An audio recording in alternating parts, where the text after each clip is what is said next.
It's time for the last resto of 2025, and today I have a pair of Uni Blue Jordan 11s to restore.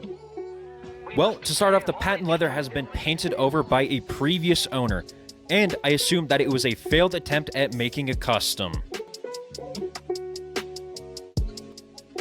Unfortunately, some of the paint also got onto the midsole and some small specks onto the outsole. And some small areas on the white parts of the upper also have some black paint on them too. Besides the black paint that covers the entirety of both shoes, the shoes are in relatively good condition.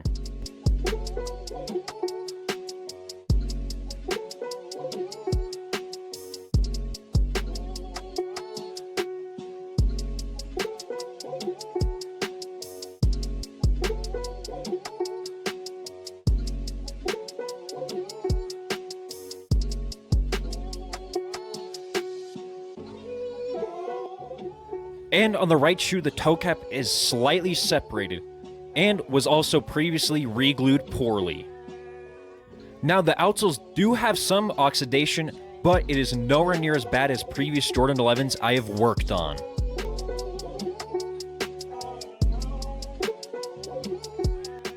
And lastly, the black paint has also stained some of the lace eyelets. To start off, I'll give the shoes a quick clean to see if some of the black paint will come off. Also, I'll make sure to give the outsole a good clean since I'll need to throw the shoes into the light box later on.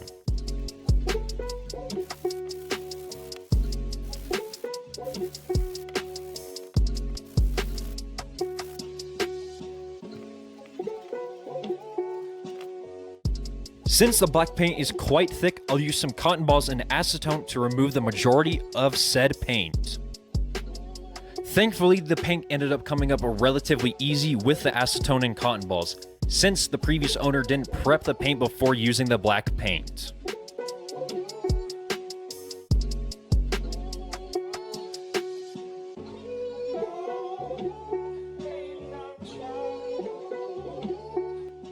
Next up, I went ahead and started to paint the leather, so I could get an idea of how I would need to change the university blue paint I already had on hand.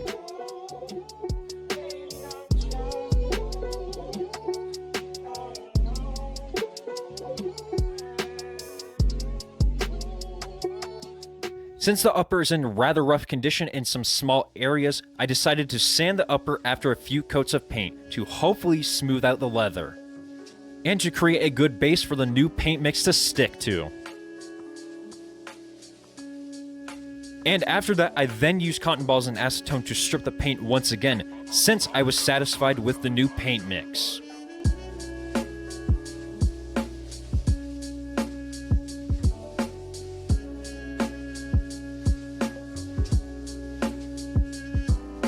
Since patent leather has a smooth texture to it, I'm going to have to do a process of continually painting and sanding the shoe.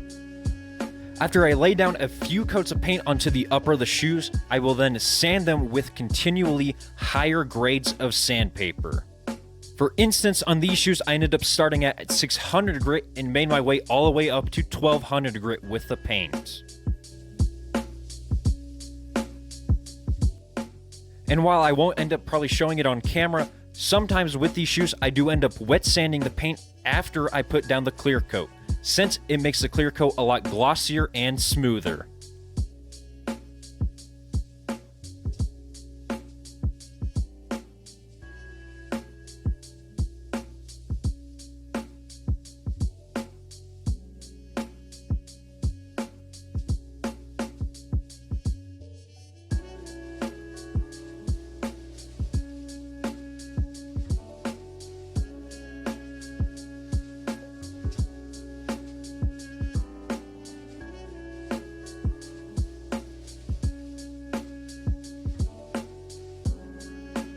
Next, I put the shoes into the light box after cleaning the outsoles with new antidote.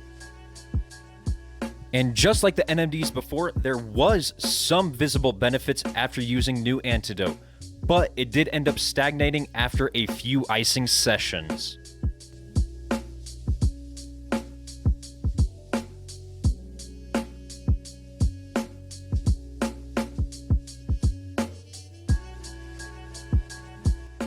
With the shoes out of the light box, I then moved on to re-gluing the toe cap on the right shoe before I finished painting the shoes.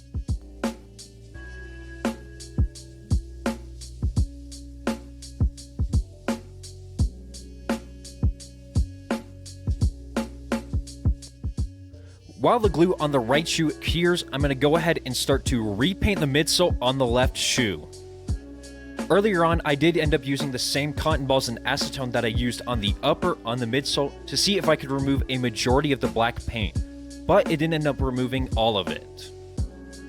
If I am remembering correctly, I believe it ended up taking 6 or 7 coats of white paint on the midsoles to cover the black paint. Just like the midsole, I had to repaint the upper since there was black spots of paint around the upper. Unfortunately, I didn't capture this on camera, but to finish the upper, I ended up dyeing the lace eyelets with white paint mixed with Too Soft, and applied 4 coats of a high gloss finish to the blue leather.